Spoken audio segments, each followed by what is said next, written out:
Hello and welcome to the Sound of Football podcast. I'm Graham Sibley, and as ever I'm joined by Terry DeFella. Guten Tag. If you're listening in the day in German. Yeah, if you're listening in the evening, then I'm sure Terry can say that as well, because he's very good at German. I can, but I'm just going to say hello. No Jan this week. Jan's downstairs in the basement doing the end of season stock take on takes. Make sure that we haven't got any takes that have gone out of date. We've got so many down there, so many that we never really use anymore. Some that we keep for sentimental value, but a lot of them we do still wheel out. There's a whole box there of Terry's takes that says, do not touch, and we haven't. And I think that's actually Chris's handwriting on them as well, so that's how long they've been in there. But thankfully, Jan has decided, come on, let's go and sort that mess out down there. So he's not going to be with us this week. He's doing a great job down there, isn't he, Terry? He really is. Listeners, if you can imagine if you used to share a flat with people and then it's all a question of, you know, who can stick it out long enough without doing the washing up before someone cracks. And it's Jan. Jan is the one who cracks. That's it. Screw you guys. I'll bloody do it again. Yeah. Every time it's always him. Graham and I just sit there watching telly, eating crisps, and being as lazy and as flatulent as we possibly can. Yeah. And then Jan just gets really, really uptight, and he mentions the takes basement, and then finally he cracks. And the thing is as well, there's a big pile of takes to go in the basement as well on the stairs, and that's been building up since Christmas. That has. Yeah. And he probably thinks that if he sorts out the ones in the basement, then one of us will sort out the ones on the stairs. But he's wrong, of course. Wrong. He's so wrong. Wrong. But it's a great weekend to do it because so many takes have to be just filed away and pretty much forgotten now. Because this weekend was the weekend the fun stopped, wasn't it, Terry? Yeah. There was a distinct sense of lack of fun about the penultimate-ish Saturday of the football season. Although in England, the football season kind of doesn't really... I know people say this, but I mean, really, the football season in England, you just don't know when the final Saturday is. But yes, technically, the penultimate. But generally speaking, I mean, it was a rubbish day. It was the El Chisico, of which, I don't know, but I wouldn't mind betting that maybe audience figures not quite so strong. Didn't cut through in the way that last year's FA Cup final did, to be fair. No. I'd say that is not an uncontroversial statement. And then events up in Scotland, and if there's time, we can talk about events in Germany as well. Very much football going. Yeah, it was. It was all of that, listeners. We'll start off with the cup final. I didn't watch it. I met up with some friends. We went down the pub that didn't have a telly, and I had a whale of a time, I must admit. They've just come back from the States, and they've been out there for a few years. And I had a great time on Saturday afternoon, not watching El Chitico. What did you do instead of watching El Chitico, Terry? Well, I watched the climax of the Bundesliga season on the television because the Samsung TV Plus app had the Goal Arena English language service, which is the English language version of Conference. So I sat and watched that and just enjoyed that. And then I had to leave earlier anyway because I was off to a Eurovision soiree in the evening. That was what I did instead. As well as Man City winning yet another trophy. German football, there weren't any fairy tales there either, were there? No, not really. I mean, the title and most of the Champions League places were decided. There was a little bit of peril involving Stuttgart and Hoffenheim, but that all went kind of to plan. But the real news was downstairs, where it had been built up as being a really, really big climax of the season. The bottom three clubs all finding themselves on 26 points, including Heidenheim, who were dead and buried a few weeks ago, but went on something of a tear. But sadly, they couldn't win their game. They lost to Mainz. And then there was a de facto playoff between Wolfsburg and St Pauli for that third relegation playoff spot. So just a reminder, the bottom two go down automatically. The third from bottom plays the third in the Bundesliga 2 in a playoff. Yeah, essentially the winner/drawer, depending on how things go, would snap that third place playoff. And historically, it's a good spot to have because historically, the third from bottom Bundesliga team usually beats the Bundesliga 2 counterpart. And Wolfsburg won. Wolfsburg, the Volkswagen-owned works club, beat St Pauli, the progressive fan-owned football club. Now, occasionally can get a bit snarky about St Pauli because sometimes I think they can be a bit up themselves, if I'm being completely honest with you. But in moments like this is just where football just goes hopelessly wrong. Wolfsburg are a shell of a football club. They shouldn't really exist. And if it wasn't for the patronage of Volkswagen, they'd be at best, grey mouse, mid-table, second division club. Much like Bayer Leverkusen, in my opinion. But Wolfsburg are worse because they're terribly run as well as being plastic. So I think this is a terrible thing that has happened, and it was a bad day for German football and a bad day for football in general. And hopefully they will play, and I have now completely forgotten who they're playing in the playoffs, but I think it's Paderborn. It's Paderborn. Well, who am I kidding? They're going to beat Paderborn, and it's just going to be just grim. Yeah, that's a bit of a shame, really. Yeah. Not football as it's meant to be, in my opinion. And of course, the game that had everyone's hopes up was the midday kickoff in Scotland to see Celtic, 60,000 Celtic fans, cheer on their side to yet another title, the 56th title for Celtic, I think, breaking the hearts of Hearts, and basically everyone who wanted to see Hearts win. So that was basically everyone else apart from half of Edinburgh. Yeah. Terry, what can you say? Football really did decide that Saturday was not going to be a fun day. There's a slight prologue to this insofar as VAR decided that this was going to have to go to the final. Hearts were seconds away from effectively winning the title on Wednesday. I'm sure people are aware. They may well have read the box set. I'm sure we're all aware of what happened. There was I would characterise as a marginal VAR call hastily decided upon by VAR. And the referee, 20 seconds to look at it? Yeah. I thought it was a very, very marginal call, and I thought it was an interesting call. Jan's not here, so I'm not saying conspiracy, but I think in Scotland, I think referees find life a lot easier if they give one of the old firm clubs the benefit of the doubt. That's all I will say. I just think life is easier for them if they do that.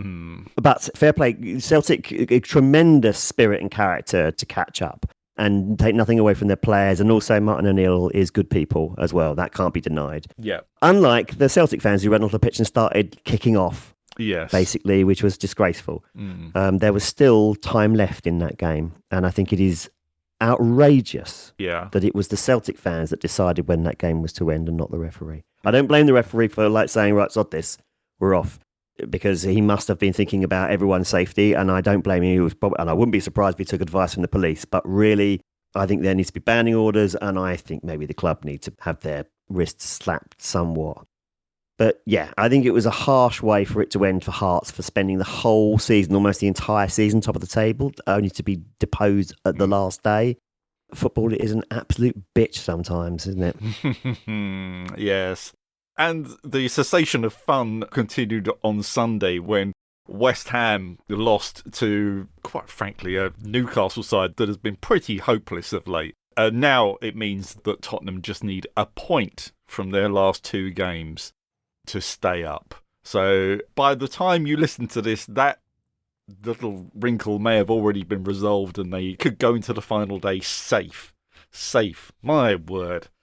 Yeah. Great, isn't it, football? It's just awful, isn't it? It's just awful. And of course, who are they playing tomorrow as we record this? They're playing a really awful football club. They really are. I don't think we can rely on this really awful football club to prolong things. I mean, they may well do, but it'll just be pure chance. But there was some news about Chelsea. Are they going to be as awful next season? Well, yes, of course they are. Yes. They're Chelsea. But they've got a manager there who I don't think he's an awful guy, is he? Or is he showing his colours now? Because Xabi Alonso is announced now. He is the new Chelsea manager. What's your initial take on that, Terry? From a purely footballing perspective, I did sit and think to myself, well, Chelsea in some respects are not dissimilar, I think, to Real Madrid in the way that they do have some very, very big stars who I think are quite difficult to coach. But really, their profile of that squad is quite young. So Alonso, I think he is a good bet to be able to take that squad and improve them in the way that he took the Bayer Leverkusen squad and improve them. I think the problem with the Real Madrid squad was that there wasn't much improving for them to do. They didn't need that much coaching. They just need managing, really. I mean, we'll discuss Real Madrid in a little bit more depth shortly. So I think that he does probably meet the profile. I mean, I don't think he's a particularly ideological coach. I think he'll look at the vast pool of players that he has at his disposal and come up with a way of doing things. He's a very personable, likeable guy. I mean, I think he's one of those players that when he was over here playing for Liverpool, rancour didn't follow him around. I think everybody kind of respected him as a brilliant player, but also I think he conducted himself very well, and I don't doubt that will be the same here. It just feels probably what's happened is that they'd had him on the hook for a while, and then I think after that Liverpool defeat to Villa on Friday, whether or not maybe they just thought, well, we better get him reeled in now before Liverpool do something desperate, because I was certain that he would be the Liverpool coach after Leverkusen. I thought he would replace Klopp, and for me it seems like a good fit. I'm not so sure now. So that's taken that decision away. I mean, how long he lasts, I've got no idea. But I think there's a bit of a question mark about how badly wrong it went at Real, and that Chelsea are capable of drama. They are an emotional club, as Real Madrid are as well. And I think, they're capable of a fractious dressing room. I think, as we've said before, they might prefer the vibes over the systems. And, Xabi Alonso, I think, has demonstrated that he's more of a systems guy. But like I said, youngish squad, and there's definitely room for improvement amongst them, no question about that. So we'll see. I don't think it's a bad hire. Certainly, I don't think it's a bad hire. No. Well, talking about Real Madrid, though, they've made a hire as well, haven't they? They've rehired someone, haven't they? They've gone back and they've thought, well, who had a go here last time and who did okay for a while here? And obviously must have left when we both decided, let's all move on and try new things. Yeah, Jose Mourinho has gone back to Real Madrid. Now, Terry, I'm not that close to Spanish football, but I would have thought, given the success that Bayern have had over the last couple of seasons, now Scott Parker was waiting for them. Scott Parker could have gone straight to the Bernabeu and said, I'll take over from here. Yeah, I think that probably what happened is that Scott Parker forgot to translate his PowerPoint presentation into Spanish. And it left the door open for Jose, which is left field but isn't left field. What is going on there, Graham?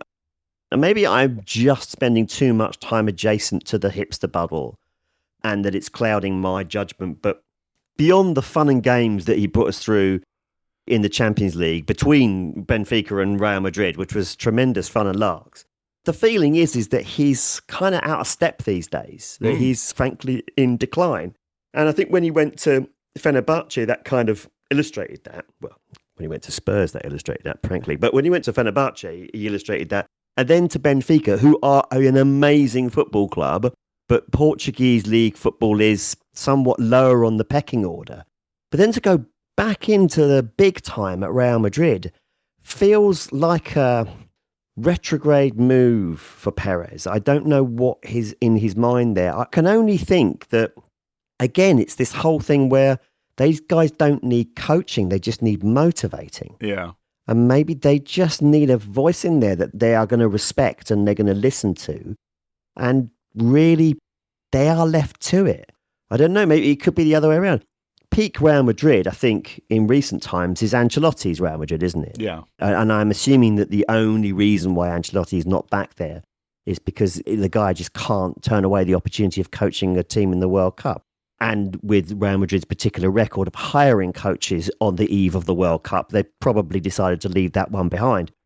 But I would not rule that out in the possibility. But it feels to me like he's now stepping into that kind of elder statesman, master coach that people have a huge amount of respect for around the club, to come back from time to time when whatever project that they have embarked upon has failed, which is basically what's happened here. I mean, the Arbeloa thing, he was always an interim and he never had the credibility to do that job on a full-time basis. But really, this is a response to Xabi Alonso's failure at Real Madrid. And yeah, he's kind of like a new Ancelotti in terms of his place, not in terms of his coaching. So it is an extraordinary move, but at the same time, I guess it's kind of a typical Real Madrid move. I think that Mourinho will be coaching Real Madrid well into his 70s, albeit for the 5th or 6th time.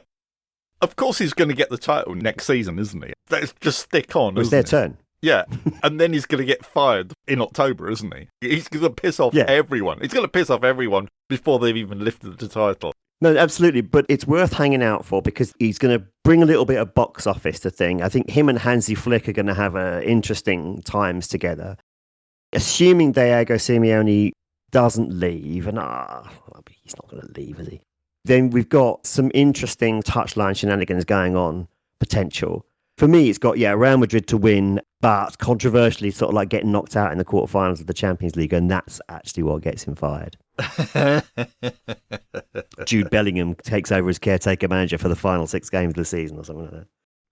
No, I think probably Perez will have signed an AI deal by then, and it would just be ChatGPT will be the manager for the rest of the season. Claude, mate, it's Claude. All the cool kids use Claude these days. Claude Puel.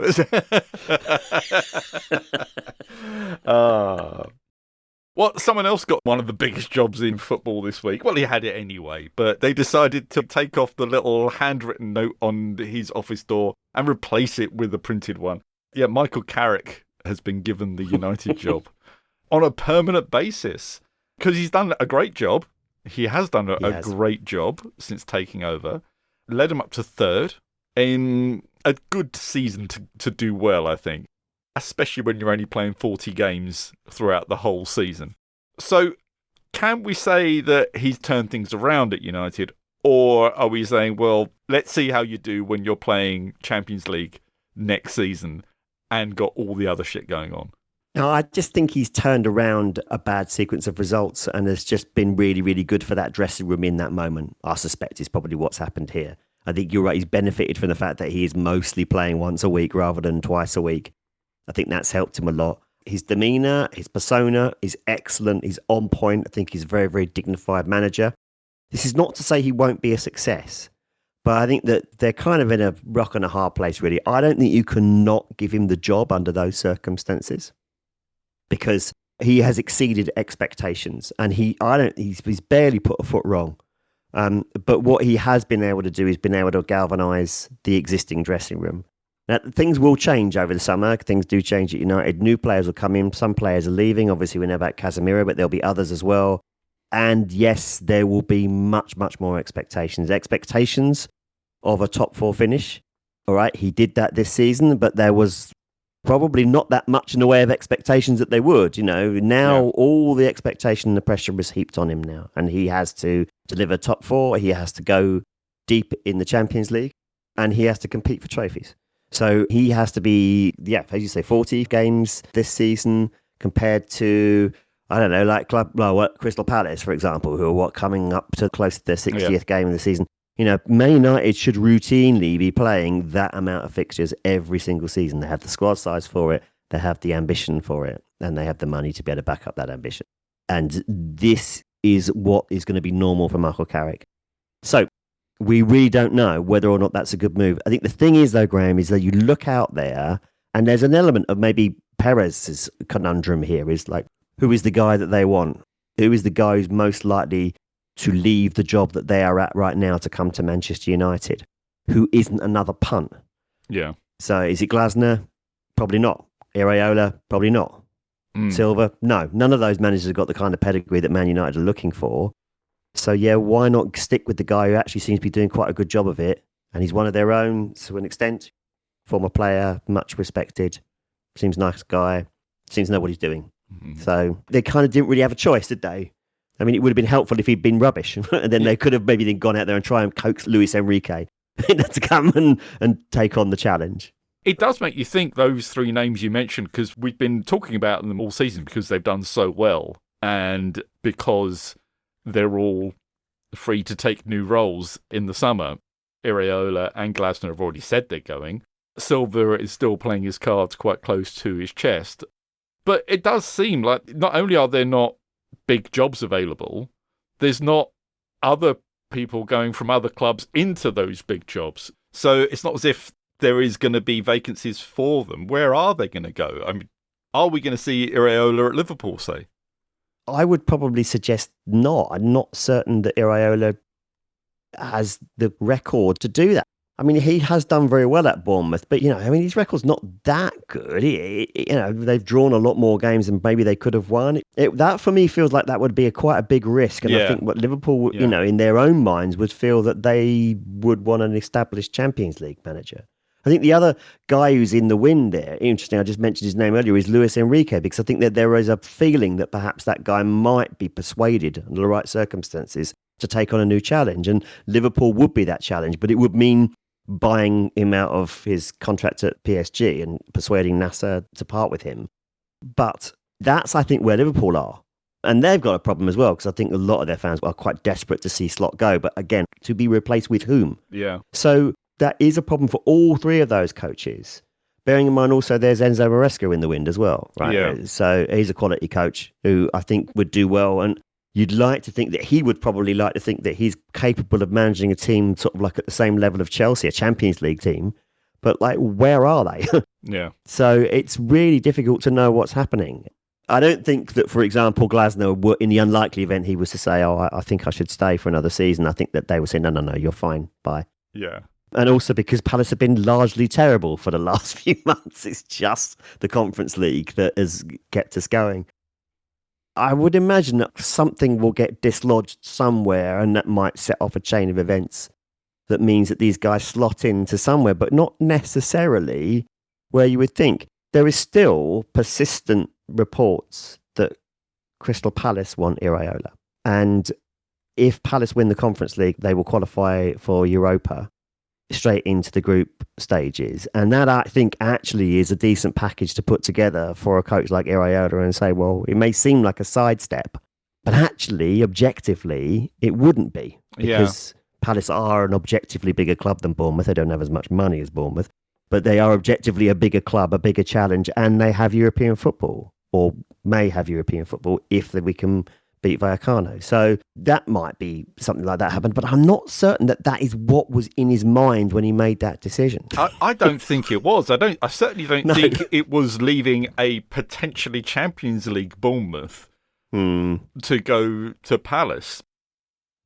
I wonder, though, if Iraola's stock has that slight Thomas Frank shadow over it at the moment. The fact that he's done really, really well at that club and done best with the resources he has and with the churn of players that usually go off to considerably bigger clubs. But given what happened to Thomas Frank, who had very, very similar cachet last season and then went to Tottenham and it all went horribly wrong, I can see why Iraola would not have taken the Chelsea job completely, and I'm sure he was on a shortlist for that. But I don't think the other two are that affected by that. I think Silva is a very good Premier League manager. He's got tons of experience in the Premier League. Glasner just seems to win stuff, and he just seems to be able to focus on something and win it, which is really good. I mean, there are certain clubs that would do really, really well with someone like Glasner. But of course, he is a bit of a spiky individual. That's obvious. He's certainly in that Tuchel mould. I think he's probably even a bit spikier than Tuchel. Yeah, it's difficult to know where he's going to go. I do wonder if Glasner's going to go back to Germany, if there was some good vacancy for him to go to. Maybe he'll end up at Schalke. Realistically, I mean, I think Miran Muslic has done an amazing job at Schalke in one season to turn that basket case of a football club around and whip them into shape, and he'll definitely get his chance. I know you were only kind of joking, but I mean, I will say that. Welcome back, Schalke, into the Bundesliga one. Sincerely, I mean, it's good that they're back. Part of me, and I think I mentioned before, I've mentioned Sebastian Hoeneß at Stuttgart, and I wonder whether or not his moment is approaching for him to come over to the Premier League, because I think he'd be a very good Premier League coach. And if that creates a vacancy, then I think Glasner is in a good place for that. Stuttgart do things a certain way, though, or have done over the last 5 years or so. And it might well be that, the prickly one might not be a good fit for him. Interestingly, Eintracht have just fired their coach, Albert Riera, who arguably they should never have hired to begin with. So there's a vacancy there. Yeah, it's a difficult one. I mean, like, Company is not leaving Bayern Munich unless something ridiculous happens. And Bayern have tried to get Glasner. So that is an option for him.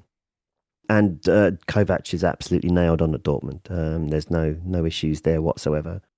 For me, I think there's a good chance that Glasner will actually go to Italy. But I don't know the Italian landscape at all. But there's always vacancies in Italy, right? I mean, like, it's Serie A. There are always going to be guys getting fired.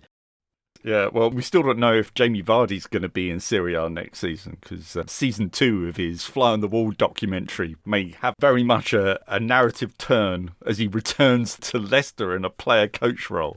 Yeah, that would be amazing. I would love to see that. Not the documentary series. I have no interest in watching that. But, I mean, I think that would be some homecoming.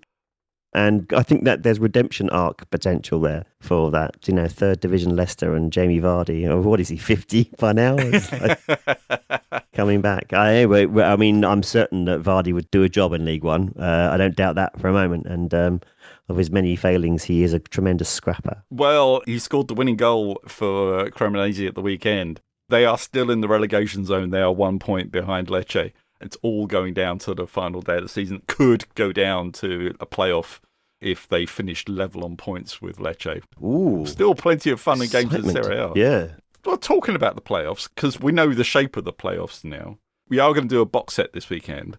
And the box set will include the Championship playoff final, which we assume is going ahead. I could check what the ticker is saying, but as far as we know, it's still going ahead, isn't it, Terry? Yeah, and I was watching Sky Sports the other day, and they were fairly heavily trailing it.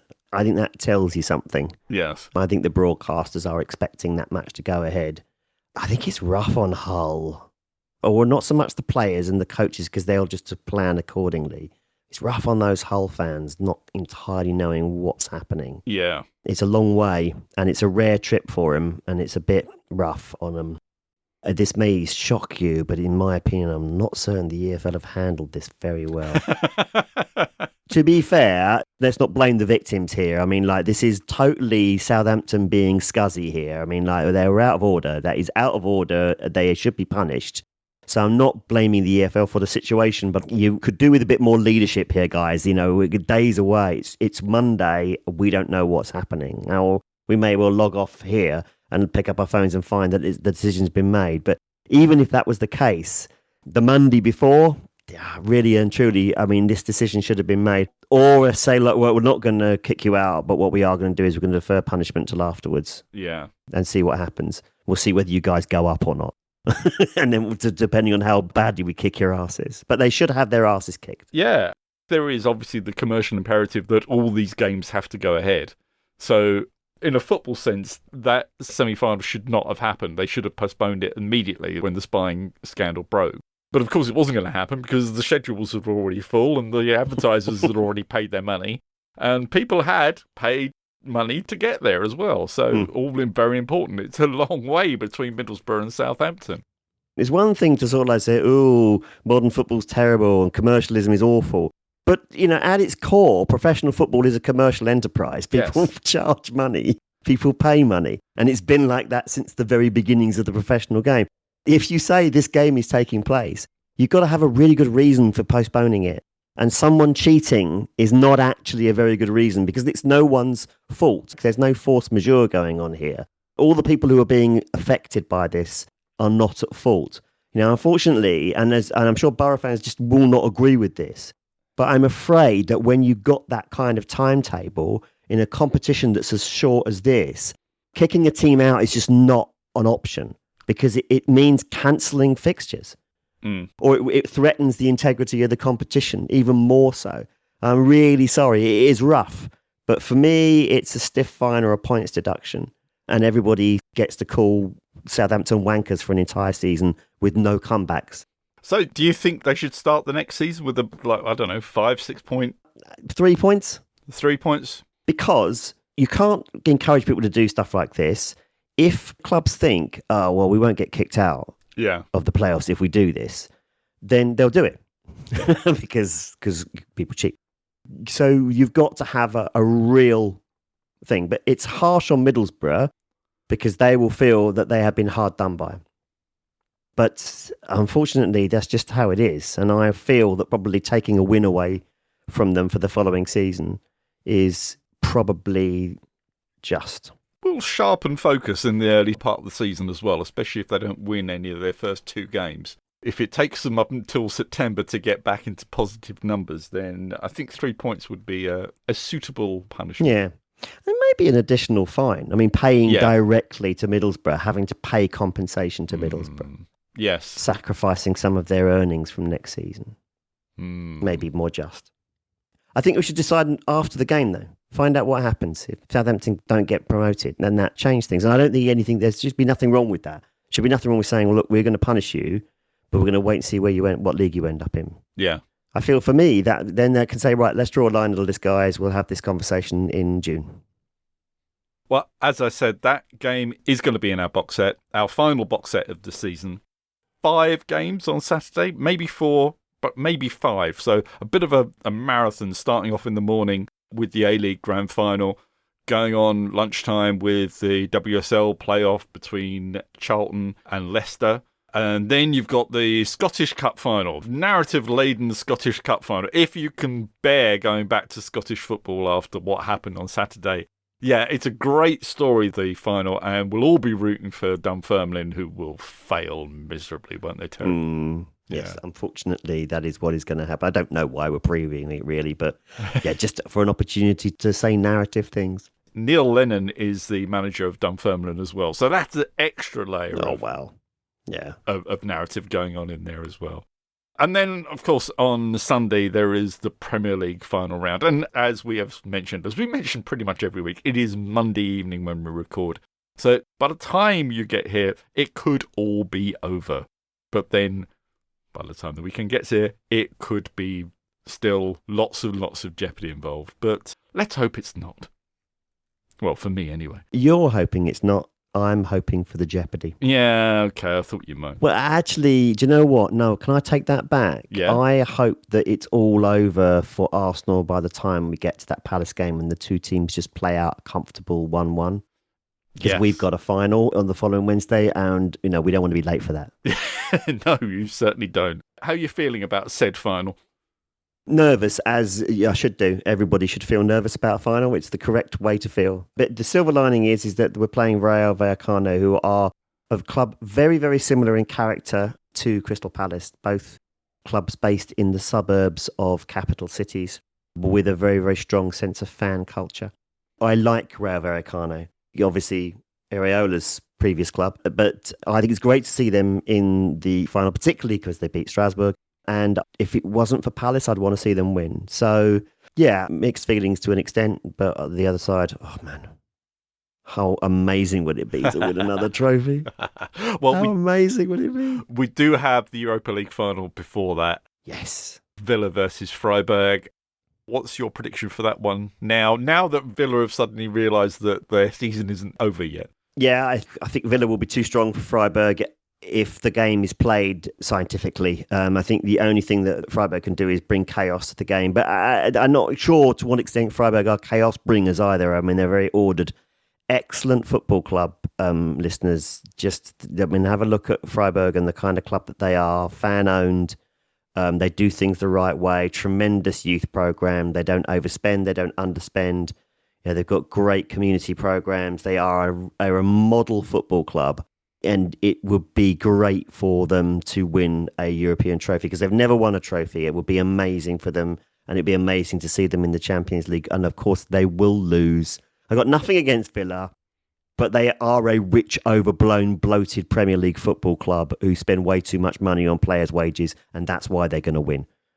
Okay, and that's it. And sorry, Villa fans, and I mean, I love you, and nothing against Villa per se. But I just think it's, in a week where we've seen the old firm re-establish themselves, we've seen plastic clubs sticking around.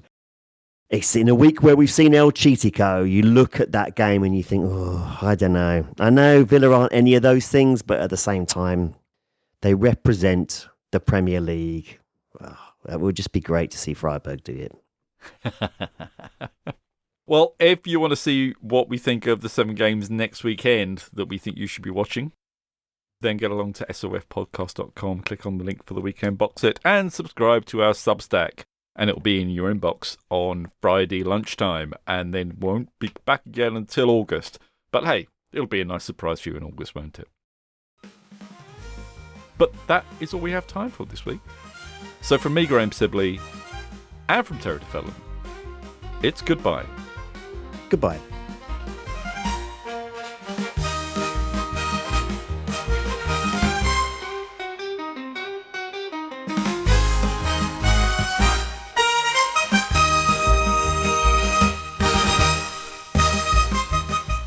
Get in touch with us on Blue Sky or Instagram, where we are at Sound of Football.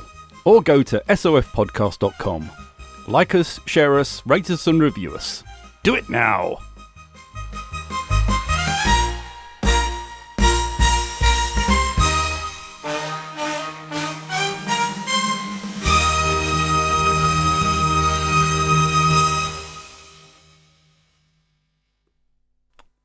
Hurrah. Hurrah! No, knocked that one out of the park. We did. Cool. Cool. All right, then. Well, see you on Wednesday. Yes. You are coming on Wednesday. Yeah? I am, yes. Cool. See you on Wednesday. See you Wednesday, See man. you. Bye. Bye-bye. Bye. Bye. Right, what do we got here? 16 messages. Pep Guardiola to leave City in the... Oh, for